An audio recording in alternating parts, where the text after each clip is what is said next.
Hello everyone, my name is Lino, Fera, the host of Cribwolf Talks. Welcome back to our program. Today's program is one of those episodes where I periodically invite my good friend Matt George, co-founder of Cribwolf Foundation and co-executive producer of this show, to join me in a recap of our most recent episodes. Matt, welcome back. It has been a very busy year thus far, and we have learned so much from our guest speakers and their social organizations they represent. I certainly have enjoyed hearing our guests talk about their journey and the great work they provide to individuals within our vulnerable population. Matt, let's start our show with revisiting the most recent episodes we did on an organization named DeafBlind Ontario Services. Karen Madhope, Manager of Public Relations and Communications, is very passionate about her role and really excited about the work this organization is doing. First off, thanks for having me again. The intervenor services was key. Yeah. How so important, these people are. They are, as Karen said, the eyes and ears of these special persons with sight and hearing impairment.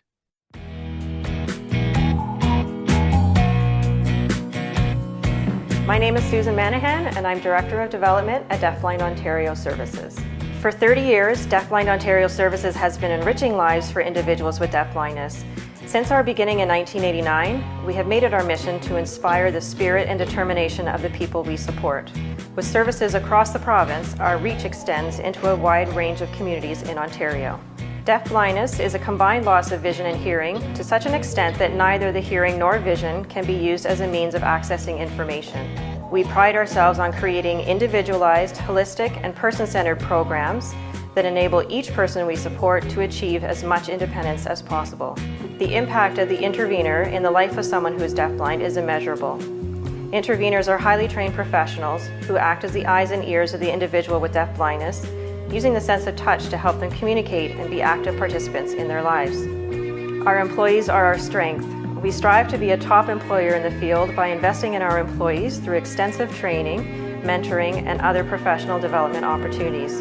We're proud to have been recognized as a nonprofit employer of choice for 2 consecutive years and are the only intervener services organization to achieve accreditation twice. We're passionate, collaborative, resilient leaders who believe in limitless possibilities.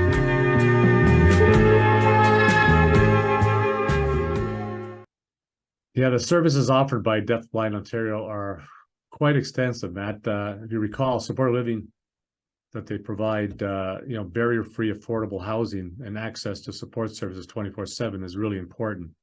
And through partnerships with other organizations, DeafBlind Ontario offers their expertise with a holistic approach through mentorship and training. Karen discussed many important upcoming events.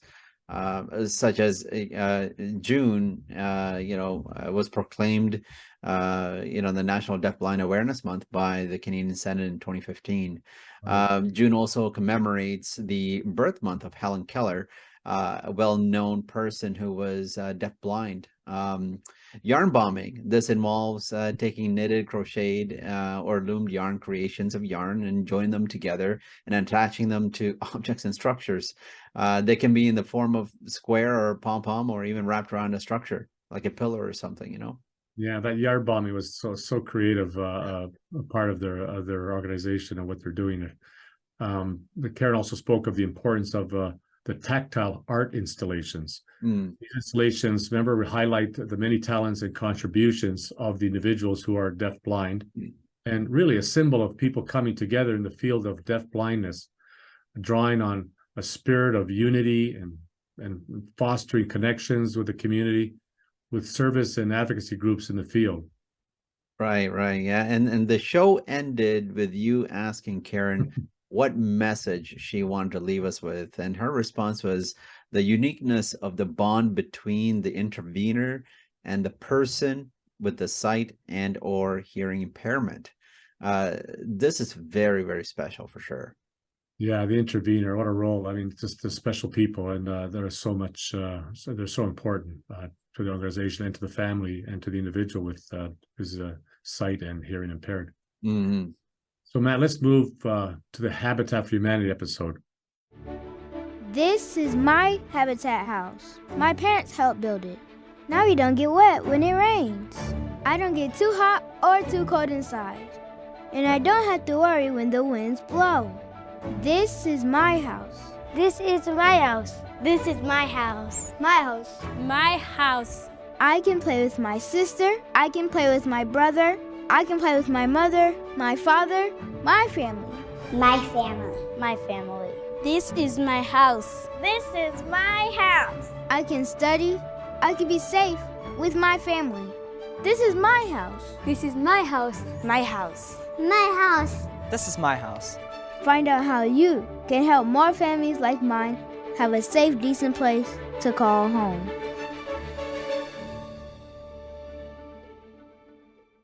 Feel free to start this segment with your first comment on that episode. Well, one thing's for sure, Habitat for Humanity cannot build enough homes to satisfy the huge demands. The old problem, demand far exceeds the supply. Yeah, for sure. Our guest speaker, Sean Ferris, the CEO of Habitat for Humanity Hamilton, mentioned that Habitat for Humanity relies greatly on their team of volunteers, which supply the labor, which includes the much needed expertise of the tradesmen that are required to build a home. And Habitat for Humanity can never accomplish what they do in the community without building materials and labor supplied by the public. And yes, they need money as well, right? Yes, and the other related important point raised was land availability. As we have learned, this is the same huge issue with building residential supportive housing for people with developmental disabilities. If municipalities and the provinces do not make land accessible to housing organizations, it doesn't matter what preparations are made. Simply put, land is key. Right. Habitat for Humanity, great organization. I hope people go back to our website and revisit that episode if they haven't seen it. That was excellent. Let's move to the next episode, showcasing the Burlington Food Bank and Robin Bailey, who's the executive director of the Burlington Food Bank, who's our guest on that show. Matt, what's your first comment on this very interesting episode? What I found really shocking is that there's such a huge increase in the need for food banks year over year. Food banks across Canada are seeing 15 to 20% increase, 2022 over 2021. The Burlington Food Bank saw an increase of closer to 80% from March of 2019 to 2022. Recently, within the past 4 to 5 months, the Burlington Food Bank is still seeing an increase of 20%. One of the alarming things the Burlington Food Bank is seeing is that people who are working and are needing our services, the employment income for many families is still not enough to support the needs of the family. Right. Yeah, I remember the traffic and the statistics were incredible. I couldn't believe how many people that need the food bank are so close to having the need for it. Anyways, housing is a big one too. Not inexpensive to live in Burlington. For example, look at the rental rates. We are seeing sizable increases in rent and not many vacancies. What we need to remember is that behind these statistics is a real person who is struggling too much just to get by. Yeah, I like the fact that the food bank does take an intake interview in a confidential manner, very private, to better understand the needs of the person, the family coming into the food bank. The interview process allows the family to know that the Burlington Food Bank is there to support them, point them in the right direction of other organizations that are also there to assist. Right? Often the need for food is so overwhelming, such that the crucial pivot point that once the need for food is solved, that the person, that family, now has time and the ability to seek employment or whatever else they need, right? Right. So the food bank has addressed a core need for that person, that family, which is so very rewarding, right? Yeah, exactly. Of interest, found this comment by Robin pretty cool. He said that often persons will come back to the Burlington Food Bank to let them know how they are doing, or that they have found employment. That's great, right? For them to step up and say, "Hey, man, you helped me," and when I needed it, right? Absolutely. The food bank has gone beyond simply acquiring food through donation, and now have community gardens where they grow food and perhaps land that is intended for development, but not yet being developed, or is donated, loaned to the food bank to grow produce. The community appreciates the freshness of the local produce, and together they've grown over 2,000 pounds of food. They can grow and produce specific to what their clients need and want. So that's fantastic. Yeah, I think a lot of people, Matt, I think a lot of people accessing food banks would definitely like to see vacant land, not designated for housing, for example, used for growing food rather than being left vacant. Yeah, the backbone for a number of initiatives is Feed Ontario, which gives the Burlington Food Bank membership to Food Banks Canada. This allows Burlington Food Bank to access to allocation from a number of farming groups. Example, dairy farmers are big supporters, which gives them a little under 750 liters of milk a month. Egg farmers, beef farmers, etc., all support the Burlington Food Bank. Well, hunger is, would you say, is a 12-month program, right?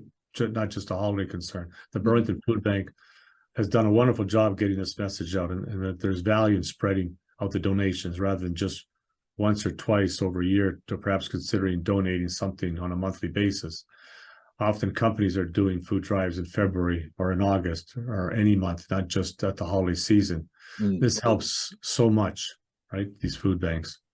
Yeah, for sure. Well, before we get on to KW Habilitation, I just wanted to mention that, it's interesting that even some of the guest speakers we've had on the past, Matt, on our program, like KW Habilitation and Rena, are actually spreading into the farm business, dealing with growing their own food as well, right? So it's kind of a food bank related to their social organizations, which is primarily providing supported living arrangements and much needed care for individuals with diverse abilities. So it's kind of interesting that this food element is spreading as well, not just food banks, but to some organizations within their core business, right?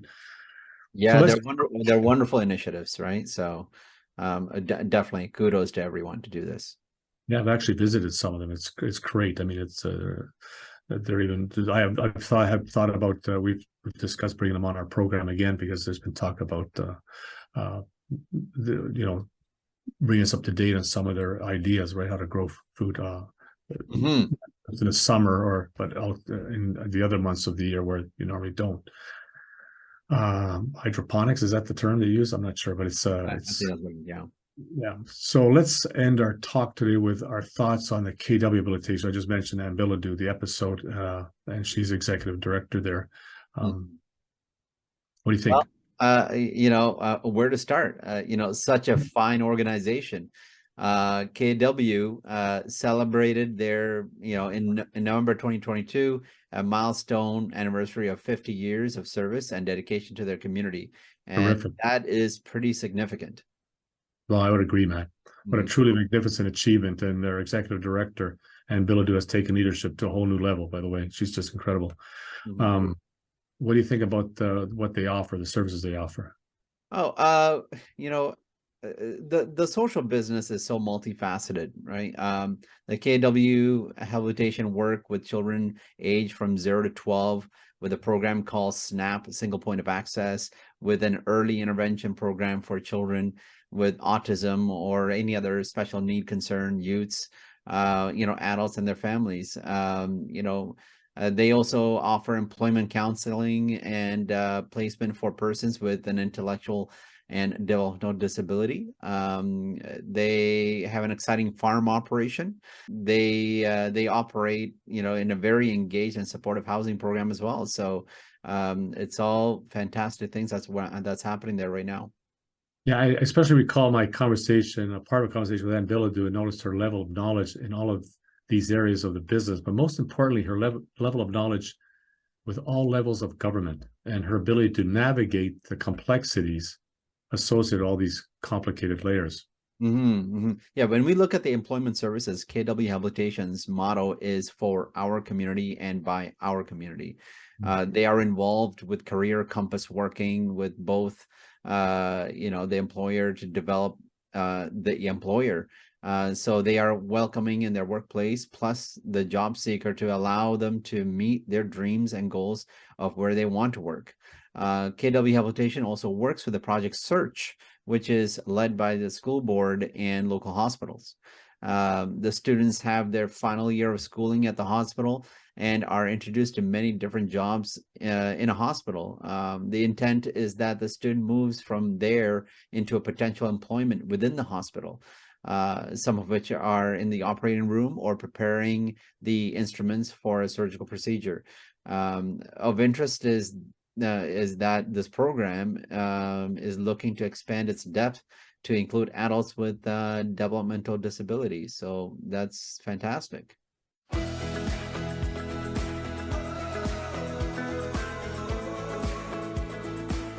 If I was going to tell a prospective employer about Project Search, I would absolutely tell them to get on board. So here is your task. There are many questions. Project Search is a really important program because it's an intensive transition to work program for students that we know are underrepresented. Who might you ask this question? Do you have any plans for the long weekend? Coworkers? A coworker, yeah. Students graduate with a level of confidence and also competence that, is unique to a full year program.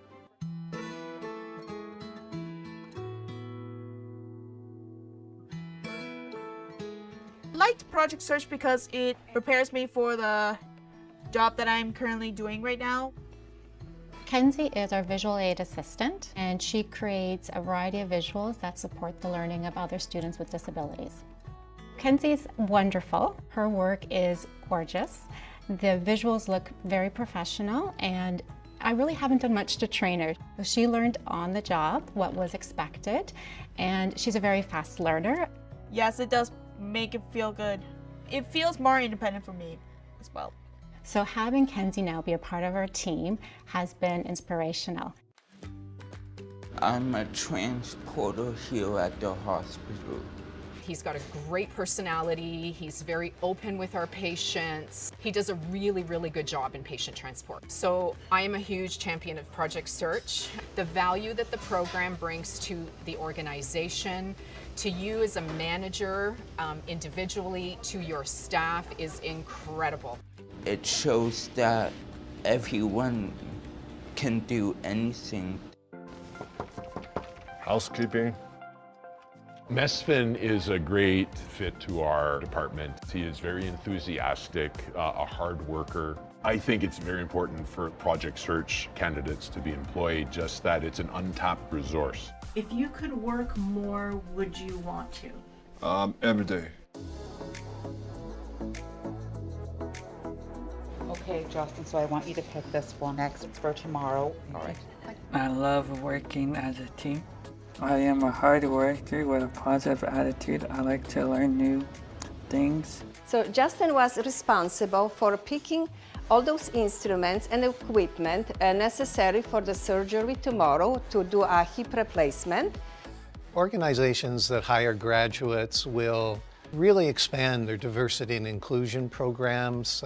They're going to see about the abilities, the capabilities, and the contribution that these individuals can make as full employees, full-fledged employees of the organization.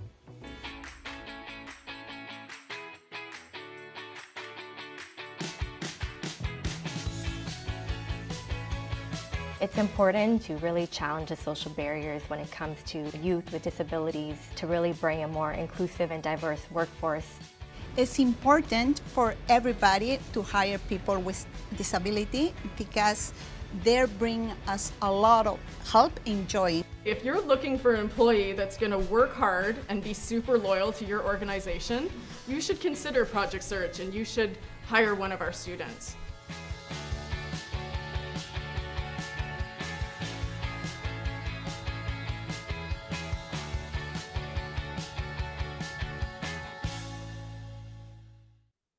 Yeah, you mentioned Project Search. A quick note: they're going to be a guest appearance in the upcoming season. They're fantastic, and Odin too. The representative Odin. I think there's going to be both McDougall and Karen McDougall and and Odin, or Representative Odin, on the show and to talk about their extensive work in this area that you mentioned, because I found it very, very interesting. I think the general public would like to hear about that as well.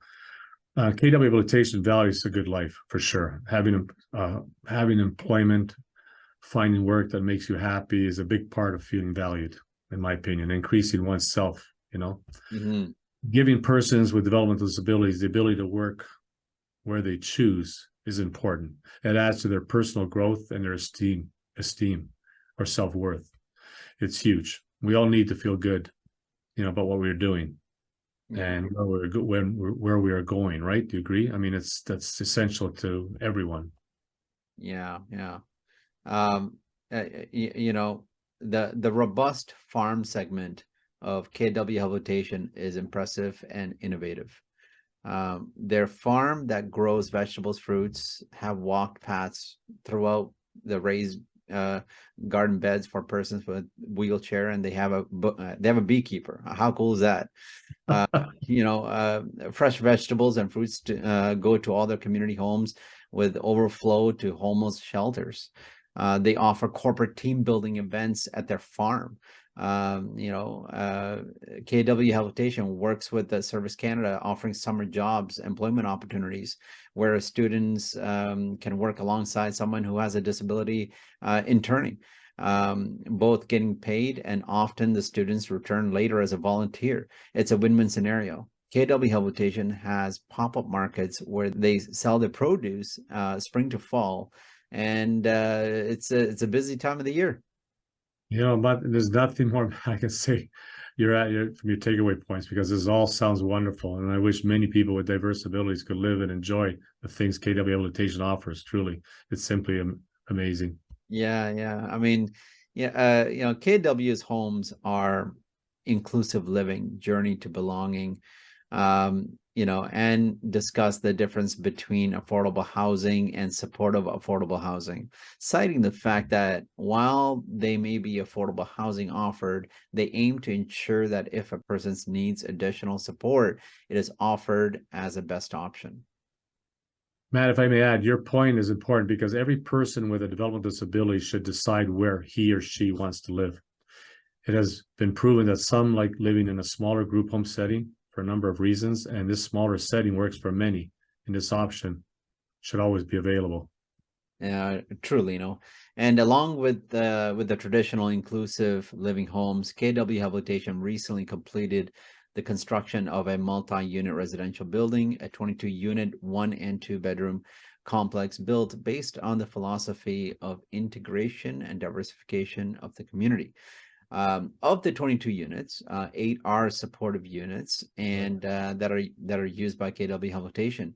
The project apparently took about 4 years. They had some struggles, of course, like any construction project, around the quality of materials needed for the building. The building had to be accessible, the material had to last, and it looks good. And it had to meet the high standards they were looking for. KW was then able to further stretch the support dollars from a prior group home model, as persons from that home moved into this new building. Technology provided another layer of safety and security. KW further added a program within this building called the Neighbor Helping Neighbor. Persons moving into the building were interviewed to ensure a good mix of people living in this building. They wanted the people to integrate, to be helpful with each other if they wanted to check in on each other, to develop a community, and they have done precisely that. Well, as they say, Rome wasn't built in a day, right? 4 years is not a lot to get this level of excellence here. So compliments to them. Yeah. And on our show, Ann mentioned that KW Habilitation has another 18-unit building pending funding that is shovel ready. We should definitely do a follow-up show with KW Habilitation, Matt. Clearly, we can see that KW Habilitation has a successful model for working with people with diverse abilities for the past 50 years. And with their vision and progressive planning, we are certain they will continue to be an inspiration in and with their community, and to other like-minded organizations, by the way. Mm-hmm. Well, we have come to our end of our program, Matt. Thank you, my friend, for joining me today and for your astute comments and takeaways, as always, from our recapping our most recent episodes. No problem at all. I kind of like this format and look forward to recapping future episodes we do with you again.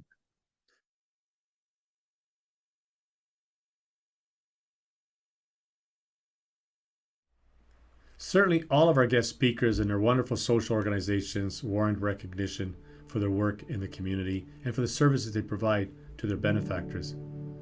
As you have learned from all of our episodes, their work is not without challenges. It involves so many factors, like volunteers, funding from all levels of government, dedicated staff, public donations, which are very difficult to come by as a result of so many needs, and in many cases, changes resulting to outdated legislation and lack of public awareness. Yet what I found is that all of our guest organizations still forge ahead, find ways to navigate the waters in order to continue their mission.